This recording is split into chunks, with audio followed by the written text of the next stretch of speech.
Hola, mi nombre es Felipe Hernández, soy fonoaudiólogo de la Clínica Alemana de Temuco y me solicitaron realizar esta clase vía online para los alumnos de la carrera de fonoaudiología de la Universidad de la Frontera. Bueno, hoy les voy a hablar acerca del VEGID. ¿Qué es el VEGID? Es una herramienta de evaluación, se recomienda bastante, viste que puede optimizar el diagnóstico de los pacientes que sufren de mareos. ¿Qué es el VEGID? Es lo que pueden observar aquí en la pantalla. Consiste prácticamente en una especie de gafas que está conectada por medio de un cable USB a un notebook, ¿ya? ¿Cuáles son las características que posee este VEGID? Es sencilla, es una prueba no invasiva, es de carácter breve, es de fácil interpretación y no produce síntomas molestos en el paciente, como lo que quizás puede ser una prueba calórica.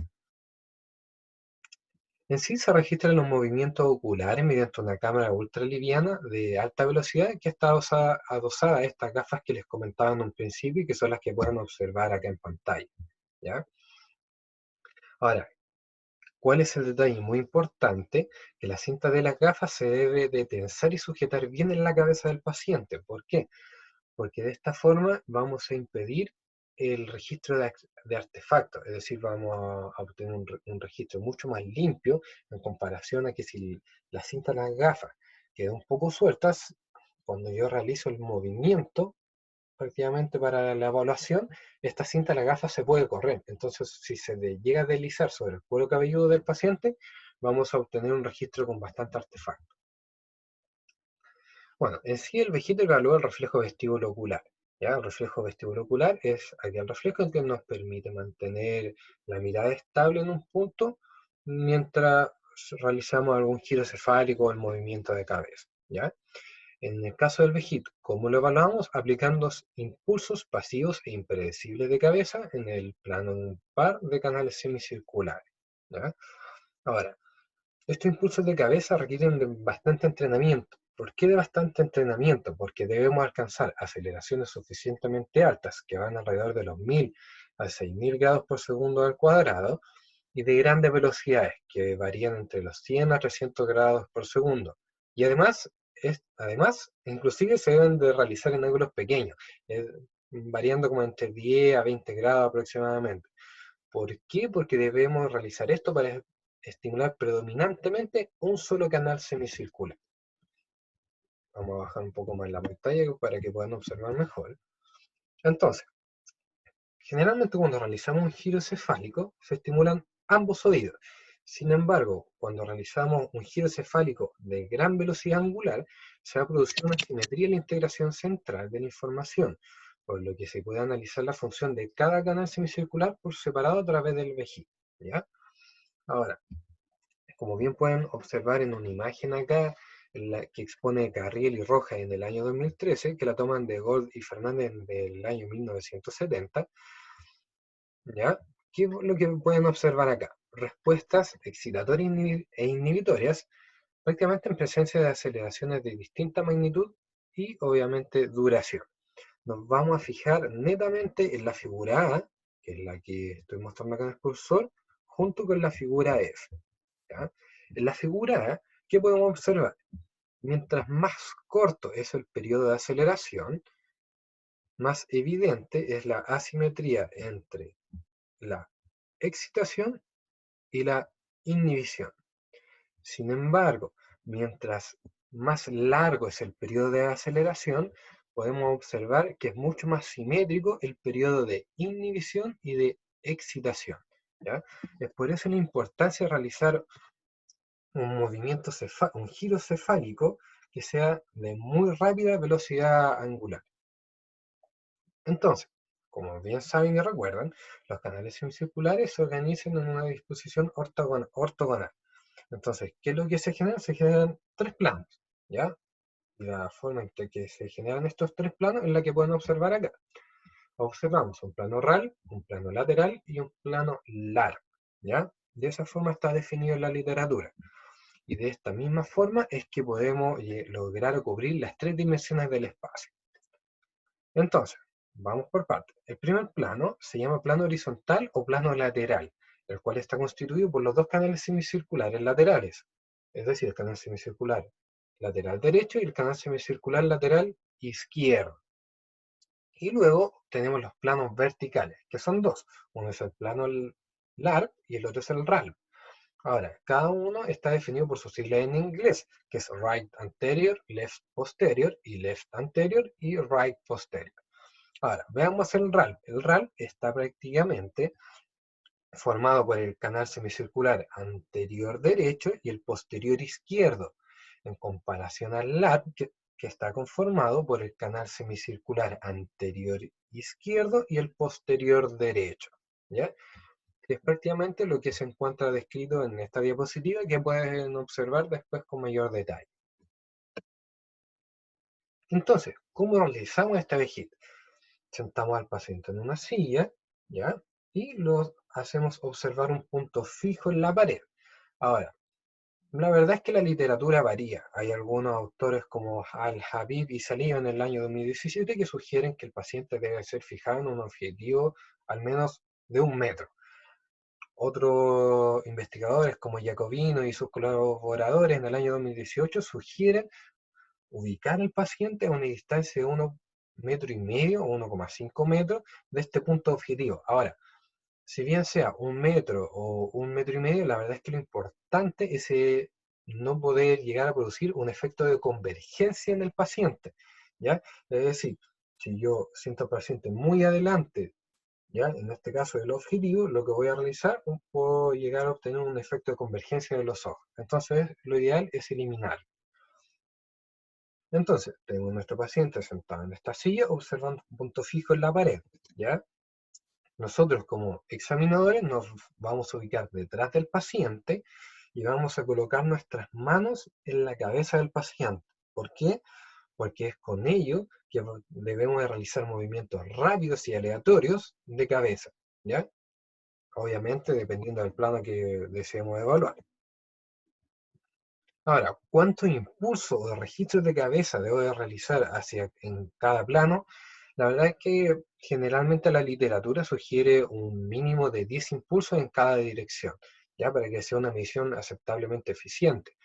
Hay otras investigaciones, por ejemplo, estudios de vejiga en niños, en donde describen los autores que bastan con 2 registros realizados por un evaluador experimentado y que sean de suficiente velocidad y prácticamente confiabilidad para que sean realmente aceptables. Pero generalmente la literatura en general habla de 10 impulsos de cabeza en cada dirección, ¿ya? Ahora, ¿por qué siempre se habla de que la expertise del examinador es un punto primordial en esto? Chen y Halmay en este año, en el año 2020, presentaron una investigación en donde disponen que un examinador capacitado con experiencia puede entregar una calidad técnica esencial para un correcto análisis de los datos, de donde todos los datos que yo voy a llegar a obtener, todos los registros, tan solo el 3% podría no llegar a ser interpretable, ¿ya? Ahora, vamos efectivamente, ¿cómo puedo llegar a medir un déficit vestibular a través del VEGIP? ¿Ya?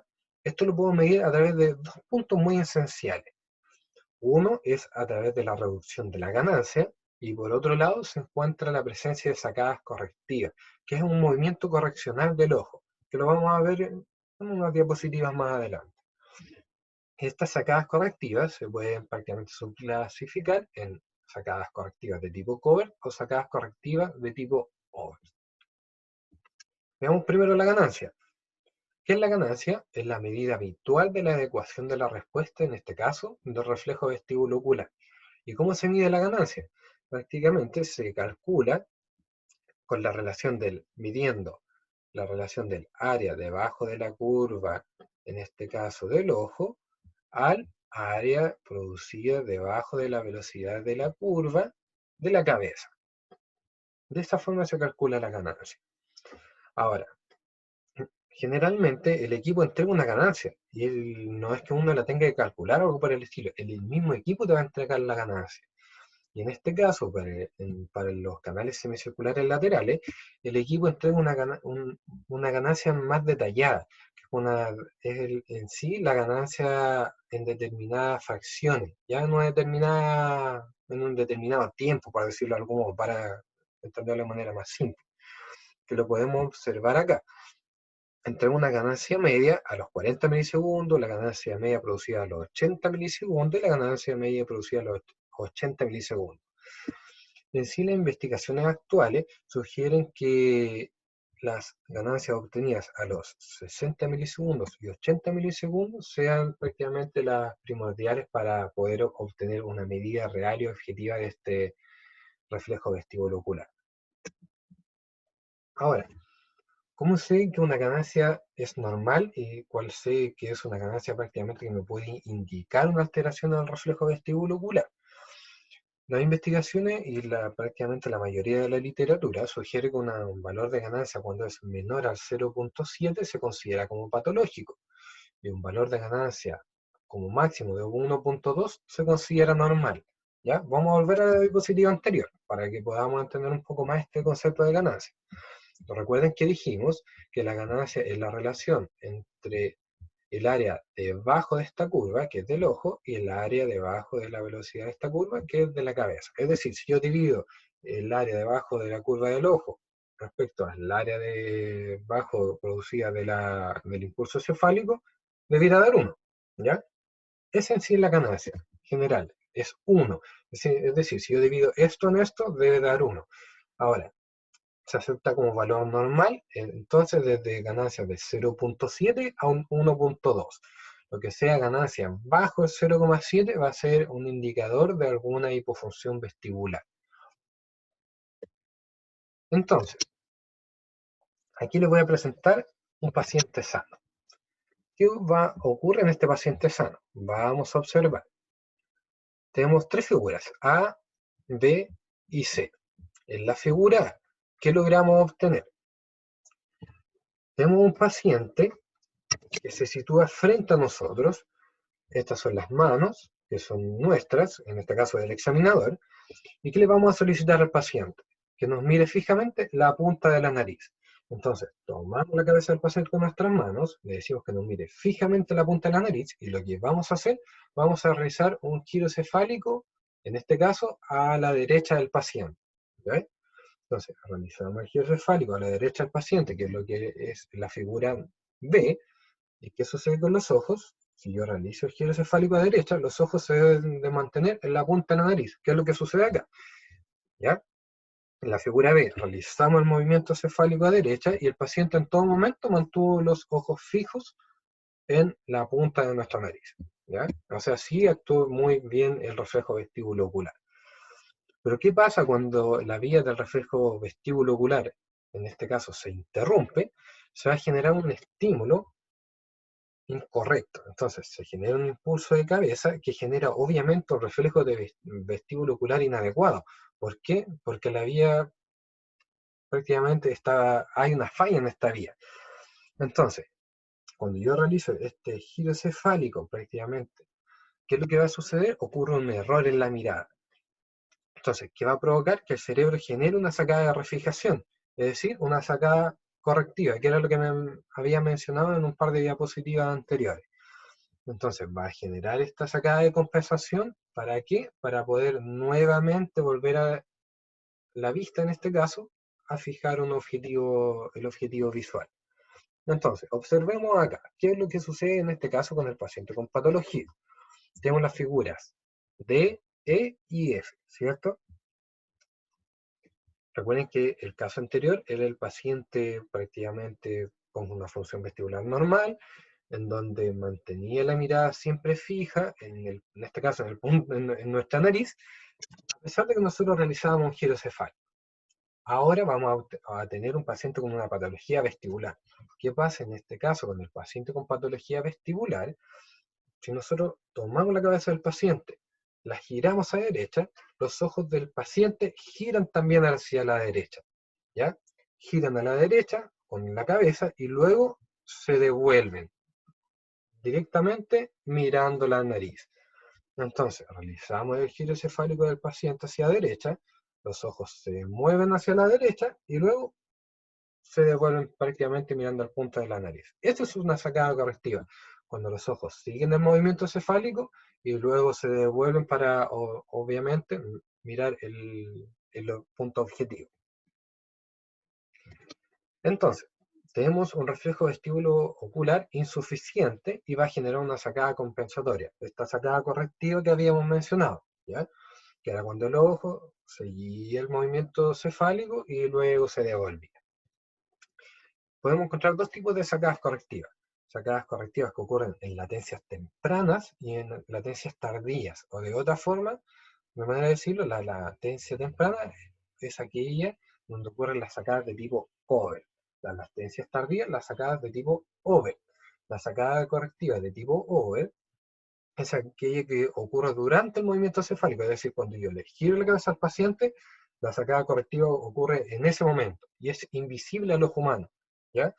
Sin embargo, las sacadas correctivas que sí son visibles son las sacadas de tipo over, es decir, la sacada que se ocurre la sacada correctiva que ocurre después de haberse producido el movimiento cefálico. Es decir, yo le realizo el movimiento cefálico al paciente, giro la cabeza y los ojos, después de haber girado la cabeza, se mueven al punto objetivo.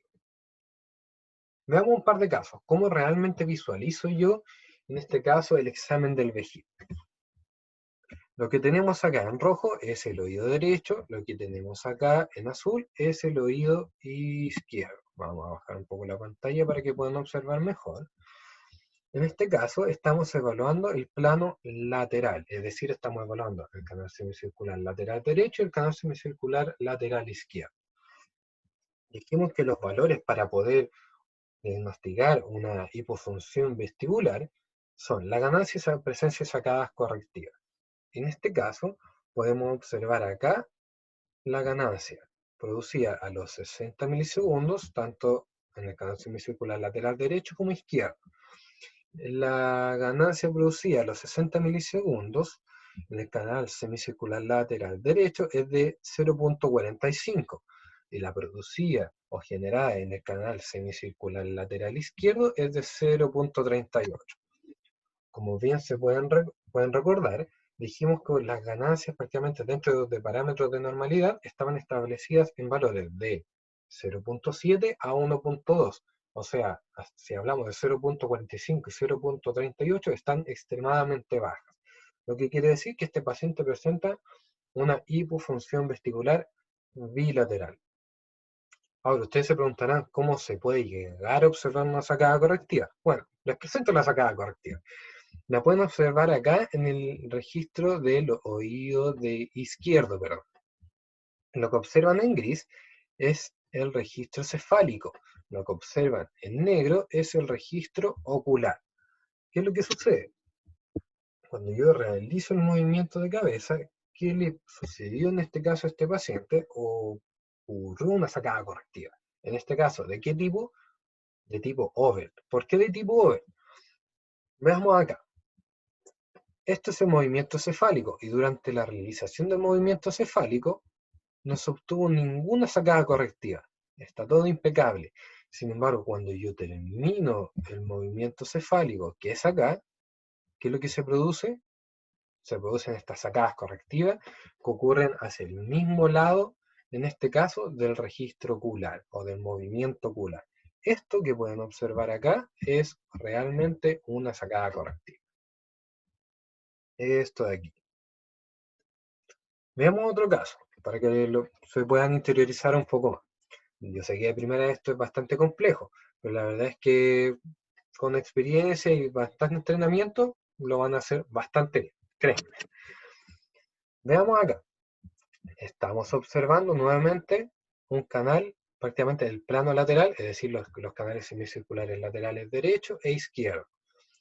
Ahora, este registro será de un paciente prácticamente con una función normal, vestibular normal, o un paciente con una hipofunción vestibular. Veamos, primero, las ganancias.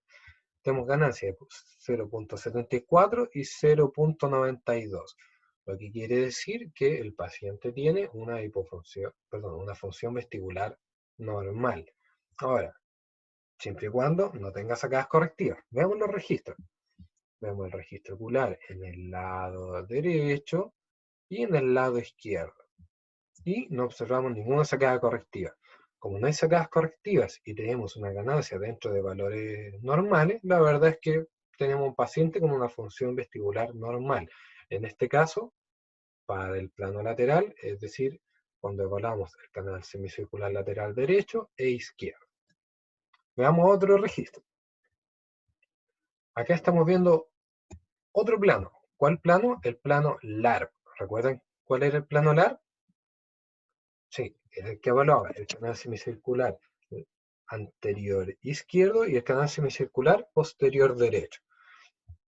En este caso, ambos canales presentan una ganancia bastante baja. Podemos observar que en el canal semicircular posterior derecho obtuvo el paciente una ganancia de 0,37 y en el canal semicircular lateral, perdón, en el canal semicircular anterior izquierdo, una ganancia de 0,44.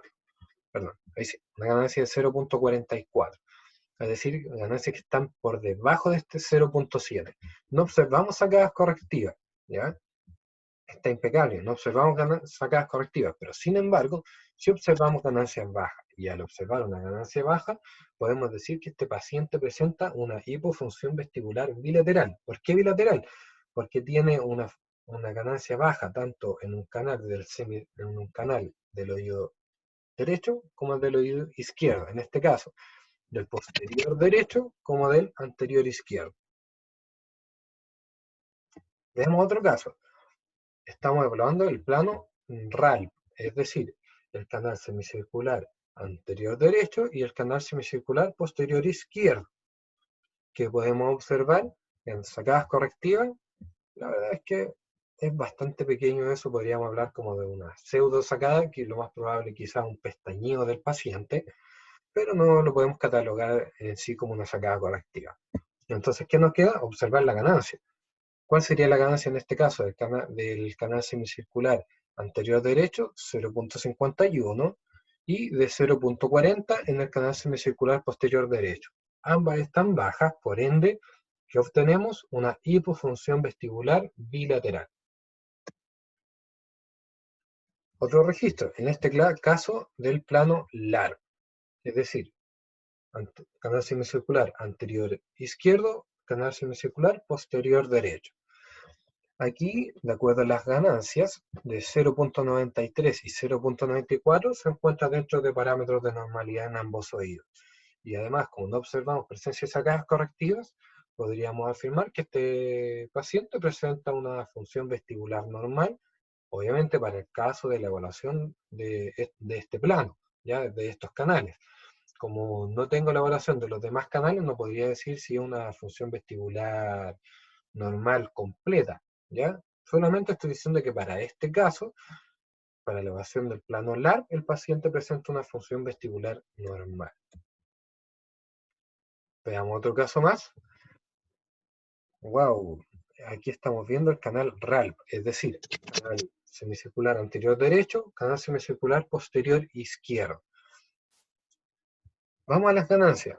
Observamos una ganancia extremadamente baja, o sea, en el canal semicircular anterior derecho estamos hablando de una ganancia obtenida de 0,48 y mucho más baja aún en el canal semicircular lateral, posterior izquierdo de 0,12, extremadamente baja. Además de eso, observamos presencia de sacadas correctivas de tipo over. ¿Por qué de tipo over? Porque se producen después de que termina el movimiento cefálico. Si se produce durante el movimiento cefálico, serían sacadas correctivas de tipo cover, es decir, cubiertas, ¿ya? Porque no son visibles al ojo humano. Eso es lo bueno del VEGIP, ¿ya? Que es un instrumento de evaluación objetivo que nos permite llegar a visualizar mediante este examen este tipo de sacadas correctivas, además de las ganancias, obviamente. Bueno, en este caso, este paciente que presentaría una hipofunción vestibular bilateral. ¿Por qué bilateral? Porque tiene ganancias bajas en ambos canales semicirculares, inclusive, además, tenemos la presencia de sacadas correctivas. ¿Sí? Esos eran los casos. Bueno, si realizamos una adecuada ejecución de la prueba, la efectividad del VEGID puede alcanzar prácticamente una sensibilidad y especificidad cercana al 100%. O sea, es bastante alta, cosa que a veces ninguno equipo que sea objetivo puede llegar a alcanzar. O sea, estamos hablando netamente de una herramienta de evaluación de que es de carácter objetivo y es extremadamente potente y que sirve bastante en el área clínica. Bueno, acá les dejo las referencias, son referencias absolutamente todas actualizadas. Tenemos prácticamente desde cercanas desde el año 2013, inclusive hasta referencias desde este año, en material bibliográfico con bastante, con bastante literatura, ¿ya? Y con una fuerte práctica basada en la evidencia, que es lo mejor. Acá al final, entonces, les dejo mi correo electrónico. Si es que pasé muy rápido las referencias, si no las lograron anotar o algo por el estilo, cualquier duda o consulta, me pueden enviar un correo, no hay ningún problema, siempre lo respondo, ¿ya? Espero que les sirva bastante esta clase y éxito en toda esta etapa. Espero que les vaya bien. Hasta luego.